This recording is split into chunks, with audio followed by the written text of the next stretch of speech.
अपने टैलेंट और मेहनत के दम पर फुटबॉल पर राज करने वाले क्रिस्टियानो रोनाल्डो को कौन नहीं जानता, क्योंकि फुटबॉल क्रिस्टियानो रोनाल्डो के बिना अधूरा है। और आज रोनाल्डो इन मुकाम पे पहुंचे हैं जो कि हर किसी की बस की बात नहीं है। एक गरीब परिवार में जन्मे क्रिस्टियानो ने बहुत ही कम उम्र में फुटबॉल खेलना शुरू कर दिया था और उनका चयन अंतर्राष्ट्रीय फुटबॉल टीम में महज 18 साल की उम्र में हो गया था। काफी कम समय के अंदर ही क्रिस्टियानो अपने खेल के जरिए लोगों के दिल में जगह बनाने में कामयाब हो गए थे और इस वक्त दुनिया के सबसे world most richest football player बन गए हैं। लेकिन उस मुकाम पे पहुंचने के लिए क्रिस्टियानो को अपने जीवन में काफी स्ट्रगल करना पड़ा है। हम सब उनके फुटबॉल की जर्नी के बारे में जानते हैं, लेकिन इस वीडियो में हम जानेंगे रोनाल्डो की बिजनेस जर्नी के बारे में। उनकी बिजनेस जर्नी को शुरू करने से पहले मैं आपको ऐसी बात बताने जा रहा हूँ जिसको सुनने के बाद आपका होश उड़ने वाला है। रोनाल्डो की इंस्टाग्राम पर 372 मिलियन फॉलोअर है। फोर्ब्स के मुताबिक अपने इंस्टाग्राम पर एक पोस्ट डालने के लिए $1 बिलियन यानी कि करीब 7.5 करोड़ रुपए लेते हैं और इसी वजह से इंस्टाग्राम पोस्ट भी हर साल उनकी करीब 340 करोड़ की कमाई होती है।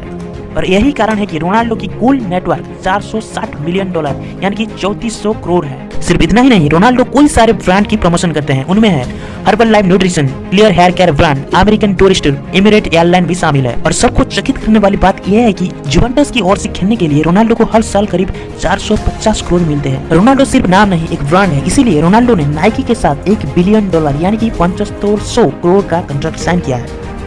स्पोर्ट्स इंडस्ट्री में इंडिविजुअल लेवल पर इतनी बड़ी डील करने वाले रोनाल्डो ही एक है जो एक लौता खिलाड़ी। इसके अलावा रोनाल्डो के पास खुद ऐसे बिजनेस मॉडल है जिसका मालिक वो खुद ही है। 2013 में रोनाल्डो ने एडम परफ्यूम के साथ मिलकर क्रिस्टियानो लेगेसी नाम से अपने परफ्यूम ब्रांड भी लॉन्च किए हैं। हम सबको पता है कि रोनाल्डो अपनी फिटनेस पर कितनी ध्यान देते हैं, तो फिटनेस की प्रति इसी प्यार को उन्होंने साल 2016 में बिजनेस का रूप दिया। रोनाल्डो ने अमेरिका के एक हेल्थ क्लब लॉन्च के साथ मिलकर CR7 जिम की लॉन्च की। रिपोर्ट की माने तो उनके इस जिम की ब्रांच कुछ ही साल में पूरी दुनिया में होगी। रोनाल्डो ने पुर्तगाल के सबसे बड़े होटल ग्रुप के साथ मिलकर CR7 नाम की लग्जरियस होटल की चेन शुरू की है। सिर्फ इतना ही नहीं, टेक्नोलॉजी की इस दौर में रोनाल्डो इस क्षेत्र में कैसे पीछे रह सकते हैं। इसीलिए यही रीजन होगा कि शायद उन्होंने साल 2017 में सेवेंथ एजेंट नाम की एक टेक्नोलॉजी कंपनी शुरू की जो कि डिजिटल सॉल्यूशन पर काम करती है। दोस्तों, अब तक आपको पता चला होगा कि एक मेहनत के दम पर एक मालिक का बेटा कैसे इतनी ऊंचाई छू सकता है। तो इसीलिए मेहनत इतनी करो कि साला किसी का दम नहीं होगा बोलने की तू कामयाबी हो नहीं सकता। This is Rajesh from fact conscious signing up for today. Thank you.